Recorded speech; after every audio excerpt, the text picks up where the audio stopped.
ரொம்ப ரொம்ப மகிழ்ச்சியாக இருக்குது அப்படின்னு சொன்னால் அதுக்கு வார்த்தையே இல்லை. ரொம்ப ரொம்ப மகிழ்ச்சியாக இருக்குது.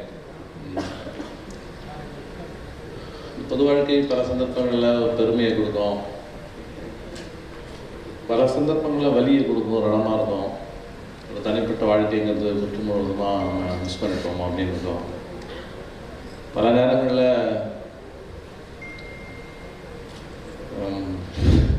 எங்கேயாவது ஒரு மலை உச்சியில் போய் இன்னும் கதறி அழகும் போல தோணும். நிறைய வழிகள் இருக்கும். நான் பேசும்போது பல சந்தர்ப்பங்களில் சிரிச்சிட்டே பேசுகிற மாதிரி இருக்கும். நான் சொல்வேன், இந்த ஒரு பேரழகி மறைத்து கொள்கிற ஒரு சின்ன போர்வை தான் அந்த பொருள் அப்படின்னு. அந்த மாதிரி நான் ஒரு வழி மிகுந்த இந்த பயணத்தில் இந்த மாதிரியான சந்திப்பும் உரையாடலும் ஒரு பெரிய மருந்தா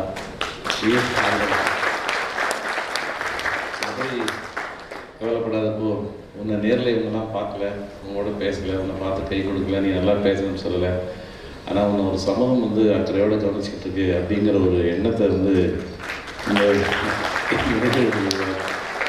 நகல எங்கள் அண்ணன் டாக்டர் பூபதி ஜான் அவர்களுக்கு எனக்கு என்னுடைய நெஞ்சார்ந்த நன்றி சொல்ல கடமைப்பட்டிருக்கேன். ரொம்ப பெரிய மகிழ்ச்சி என்னென்னா, ஒரு சற்றேறக்குறைய ஒரு 5 ஆண்டுகளுக்கு மேலே டாக்டர் ராஜநாதத்திலே நம்ம பெரியசாமி எல்லாரும் சேர்ந்து ஒரு சீரியஸான ஒரு டிஸ்கஷனை வந்து இனிஷியேட் பண்ணியிருக்காங்க. நான் நெய்வேலியில் பணியாற்றும் போதெல்லாம் என்ன ஒரு கமெண்ட் அடிக்கணும்னா, அந்த டாக்டர்ஸ்லாம் வேஸ்ட்டு நாங்களாம் என்ஜினியர்ஸ்லாம் உடனடியாக பொது வாழ்க்கைக்கு வருவோம், எங்களுக்கு டைம் இருக்கும், உடனே வந்து பண்ணுவோம்.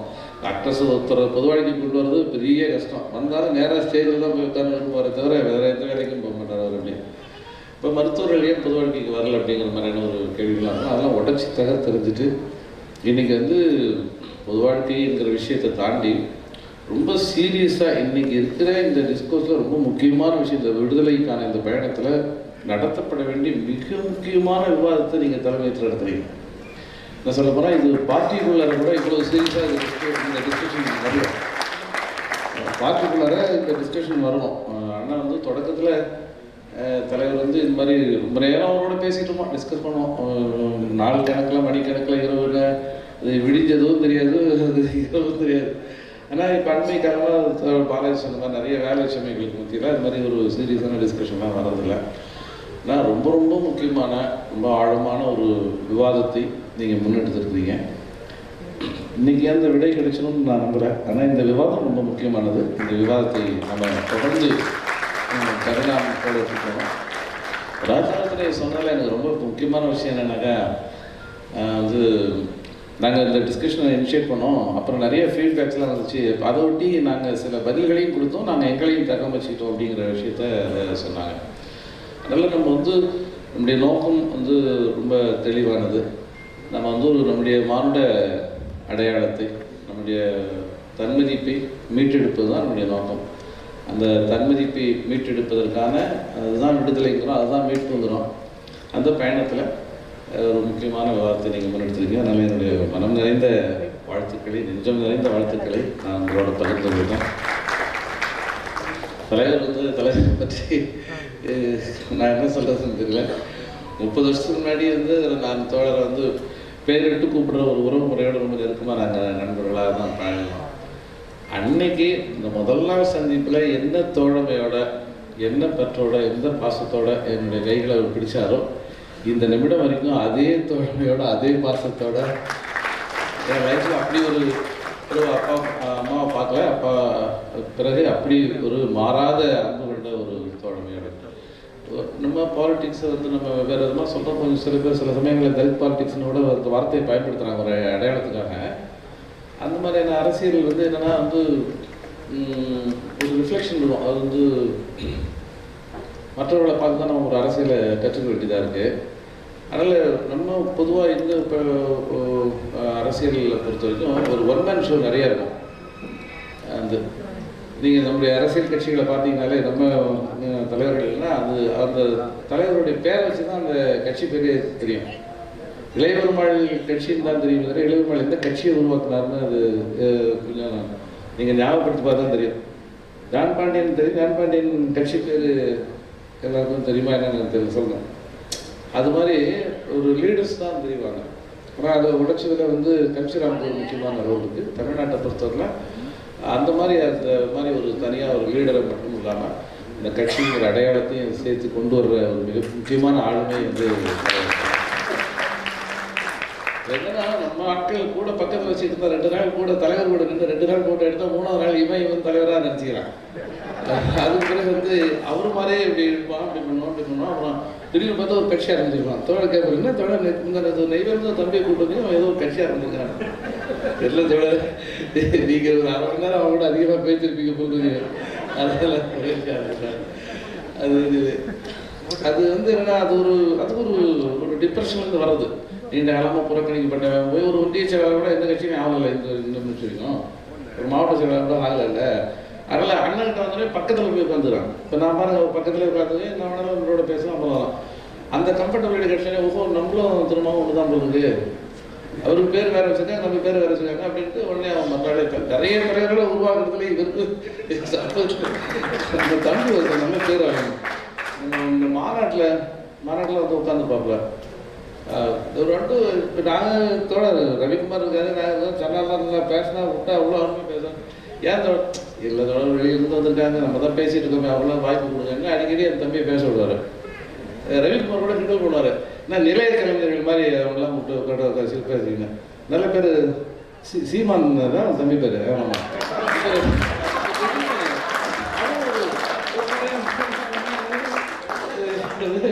ஏப்பா பேசு. ஆமாம்மா, இது ஒரு குட்டி பரிசு சொல்கிறேன். இதுதான் எல்லாருக்கும் இது என்னெல்லாம் கொஞ்சம் ரெஸ்ட்ரிக்ட் பண்ணார். சரி தோற அவர் முன்னாடி பேசுறது கொஞ்சம் பயமாகவும் இருக்கும். அது என்னதான் தோழமையாக இருந்தாலும் இந்த தலைவர் அப்படிங்கிற இடத்துக்கு வந்து திடீர்னு ஒரு வேற ஒரு மனுஷனாக அவர் மாறுவார். நீங்கள் நான் ஒன்றா சாப்பிடும்போது செங்கல்பட்டில் இருந்துச்சாரு, எனக்கு இன்னமும் கொடுத்துறாரு.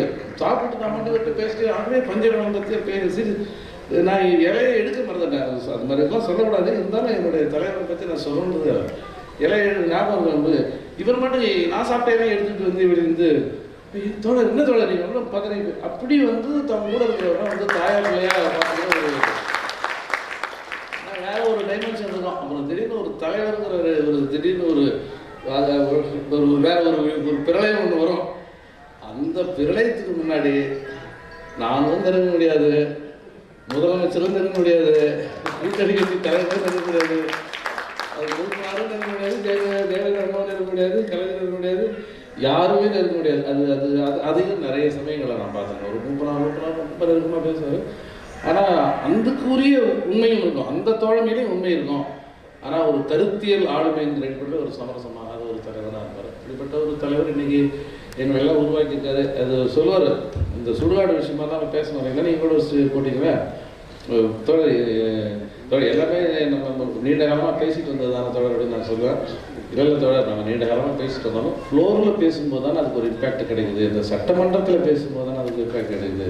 இப்போ சுடுகாடு விஷயமேன்னு ஒரு டிஸ்கஷன் வந்திருக்கு. அது எப்படி வந்து அந்த அண்ணா மறுமலர்ச்சிட்டம் ஊரக வளர்ச்சித்துறையினுடைய அமைச்சர் வந்து அதை பற்றி பேசும்போது அண்ணா மறுமலர்ச்சி திட்டம்லாம் வந்து மீண்டும் புதுப்பிக்கப்படும் அப்படின்னு ஒரு அறிவிப்பு சொன்னாங்க. அப்போ நான் வந்து ஒரு ஃப்ளோர் லீடருங்கிறதால என்ன ஒரு வாய்ப்புனா எது வேணாலும் உடனே எழுச்சி ஒரு வார்த்தை பேசிடுறாங்க. அப்போ அண்ணா மறுமலர்ச்சி திட்டத்தில் நிறைய கடந்த காலங்களில் ஏற்கனவே இருந்த சுடுகாடு என்னவோ அந்த சுடுகாட்டுக்கு சுற்றுச்சூழலாம் கட்டி கொடுப்பாங்க. ஏற்கனவே இந்த சுடுகாட்டில் என்னக்கா இது வந்து ஆதி திராவிடர் மயானம் இருக்கும், இது வந்து வேற சமுதாயத்துக்கான மயானம் இருக்கும். அந்த மயானங்களில் வந்து ஒரு சமத்துவம் இல்லாத சாதி ரீதியாக பிரித்து வைக்கப்பட்டிருக்கிற சுடுகாடுகளுக்கு சுற்றுச்சுவரை கட்டி கொடுக்குற அந்த ஃபண்டு வந்து அண்ணா மறுமலர்ச்சி திட்டத்தில் இருக்குது. அப்போ ஃப்ளோரில் நான் எந்த சின்ன கேட்டேன், அண்ணா மறுமலர்ச்சி திட்டத்தில் புதுப்பிப்போம்னு சொல்கிறோம், ரொம்ப நல்லது தான். ஆனால் மீண்டும் சாதிக்கு ஒரு சுடுகாடுன்னு சொல்லி அந்த சுடுகாட்டுக்கு சுற்றுச்சுவர் கட்டி கொடுக்குறது தான் நம்ம வந்து பண்ண போகிறோமா?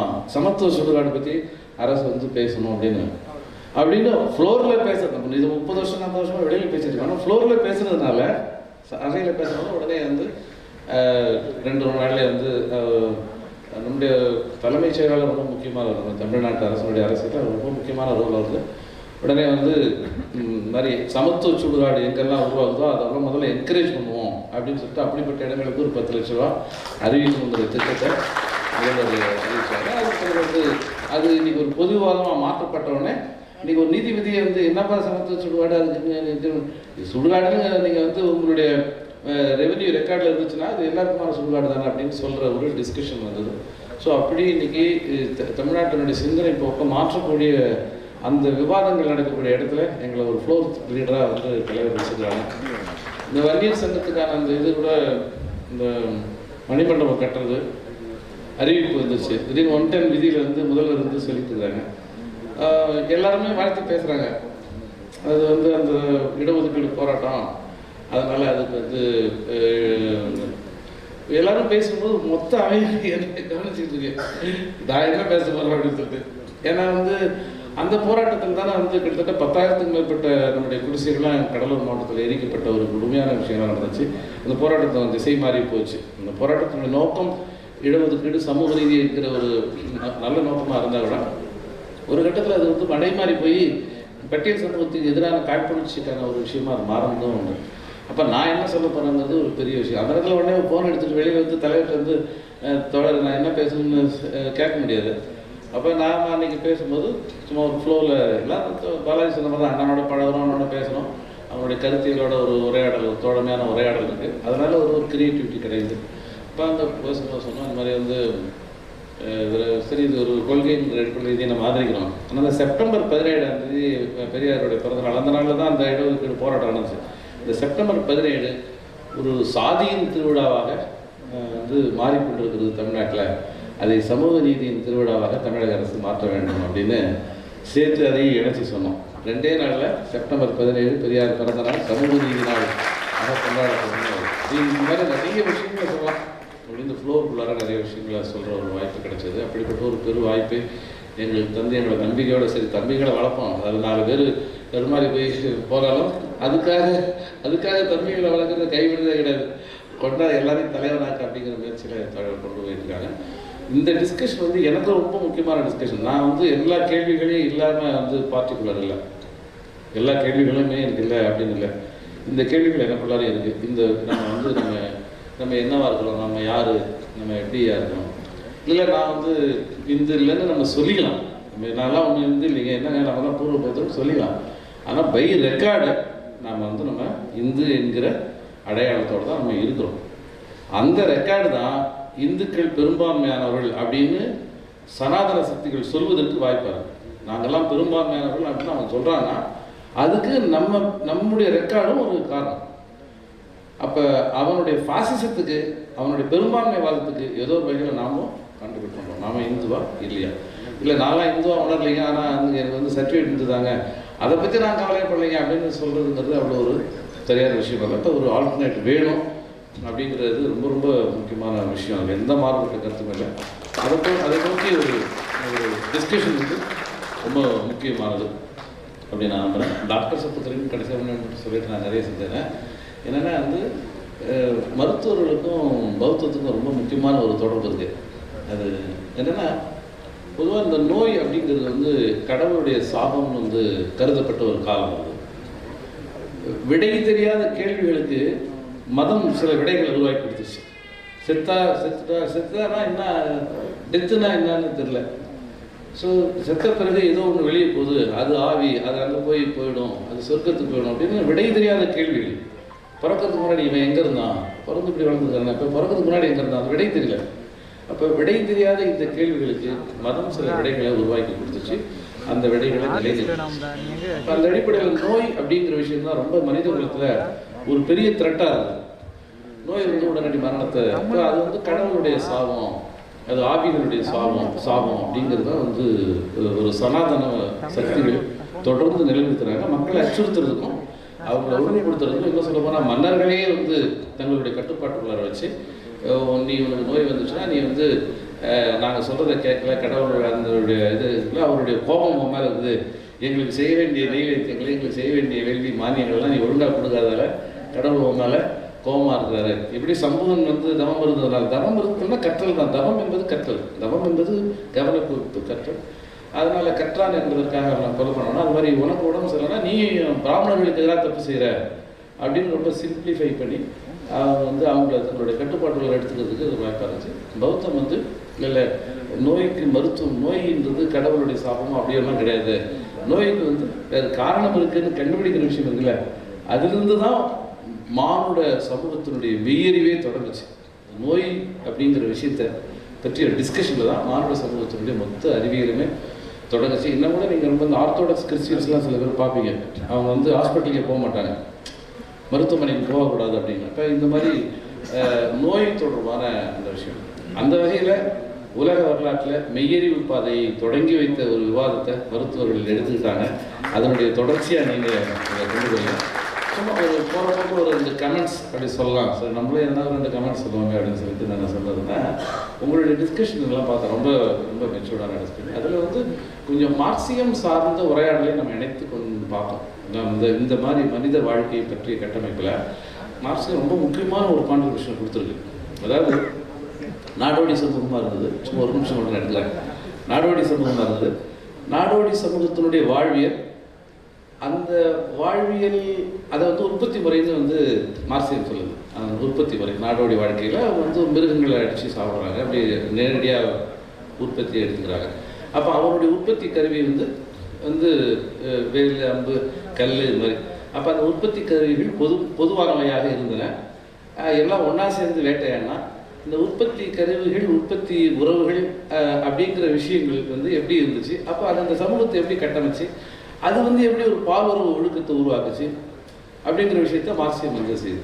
அதுக்கு பிறகு வேளாண் சமூகமாக, ஆற்றங்கரை நாகரிகங்களுக்கு பிறகு ஒரு வேளாண் சமூகமாக மாறும்போது அவன் வந்து அது நாடோடி சமூகமாக இருந்த வரைக்கும் அவன் வந்து அடிமைகளை கொண்டுடுறான். வேறு இன்னொரு இனக்குழுவை பார்த்தா அவன் கொண்டுடுவான். ஆனால் இவன் வந்து வேளாண் சமூகமாக மாறின பிறகு அடிமைகள் அவனுக்கு தேவைப்படுறாங்க. இப்போ அடிமைகளை வந்து அவன் எப்படி வந்து கொண்டு வந்தான், அதுக்கு பிறகு எப்படி அரசமைப்பு கட்டமைப்பு இருந்துச்சு அப்படின்னு. இப்போ இந்த உற்பத்தி உறவுகளுக்கும் பண்பாட்டுக்கு இடையிலான என்ன ரிலேஷன்ஷிப் அப்படிங்கிறத பற்றி ரொம்ப மோஸ்ட் வேல்யூபிளான கான்ட்ரிபியூஷன் வந்து மார்க்சியம் செய்திருக்குதுன்னு நான் நினைக்கிறேன். அதையும் கொஞ்சம் நம்ம உள்வாங்கி நம்ம கொண்டு போகும்போது இன்னும் ரொம்ப இன்ட்ரெஸ்டிங்காக இருக்கும். ரெண்டாவது, ராஜரத்னம் உங்களுடைய ப்ரெசன்டேஷன் ரொம்ப ரொம்ப அற்புதமான ப்ரெசன்டேஷன். அதில் கொஞ்சம் தமிழ்நாடு சார்ந்த விஷயங்களையும் நம்ம நீங்கள் வந்து கொஞ்சம் புஷ்யமிந்திரன் அந்த இதிலேருந்து கொண்டு வரீங்க. நம்ம மண்ணில் தான் ரொம்ப மோசமான அழித்தொழிப்புகள் வந்து 8000 சமணர்களை கழுவிலேற்றின அடையாளங்களும் அதுக்கான இன்னும் ஆதாரங்களுமா அப்படியே திரும்பிய திசைகள்லாம் அப்படியே ஒரு கொடூரமான அந்த கொலை வந்து ரத்த ராட்சம் இன்னமும் வீசிக்கொண்டிருக்கிற ஒரு பூமியாக இந்த மண்ணிலேயே அந்த யுத்தம் நிகழ்ந்திருக்குதுங்கிறது நல்லா கொஞ்சம் தமிழ்நாடு சார்ந்தும் அந்த அந்த அந்த கான்டெக்ஸ்ட்டை இன்னும் கொஞ்சம் இம்ப்ரூவ் பண்ணும்போது அது கொஞ்சம் ரிலவெண்ட்டாக இருக்கும். ஏன்னா இப்போ நான் காட்டுமாரி வந்தோடனே முதல்ல என்னப்பா சொன்ன மாதிரி இருக்கிற அறிவுஜீவிகள் கிட்டலாம் போன போட்டு, எப்பா இந்த மன்னாருங்கிறாங்களே, மன்னார்னா என்னப்பா அப்படின்னு நானும் எல்லாத்தையும் கேட்டு பார்த்துட்டேன். இவங்களுக்கு போன போட்டு டார்ச்சர் பண்ணதான் என்னோட வேலை. இந்த மன்னாருங்கிற சொல்லுக்கும் இப்போ காட்டுமன்னார் கோயிலாங்க சோழர்களை பற்றியே பேசுகிறாங்க. இப்போ காட்டுமன்னார் வடிக்கும் பௌத்தத்துக்கு என்ன சம்பந்தம்? அப்போ இந்த மன்னாருங்கிற சொல் என்னது, மன்னார் சாமின்னா யார், மன்னார் அப்படிங்கிற விஷயங்களை பற்றி நான் அவரோட டிஸ்கஸ் பண்ண வச்சுக்கோங்க. அதனால் நம்மளுடைய மண் சார்ந்த விஷயத்தோட ரிலேட் பண்ணும்போது இன்னும் ரொம்ப சிறப்பாக இருக்கும். இந்த உரையாடல் தொடர வேண்டும், இந்த உரையாடல் நீள வேண்டும். ஒரு நம்முடைய மீட்புக்கான, நம்முடைய அடையாளத்துக்கான இந்த பாதையில் இன்றைய நாள் நிகழ்வு ஒரு மிக முக்கியமான நிகழ்வு என்று நான் நம்புகிறேன். தலைவருடைய உரையை உங்களோட சேர்ந்து நானும் ரொம்ப ஆர்வமாக காத்துக்கிறேன். ஒரு சமூகம் தன்மதிப்பை உணர்கிற போது தான் தன்மான உணர்வை அது பெற முடியும். ஒரு சமூகம் தன்மதிப்பை உணர்கிற போது தான் தன்மான உணர்வை பெற முடியும். தன்மான உணர்வை பெற்ற சமூகத்தால் தான் விடுதலைக்காக போராட முடியும்.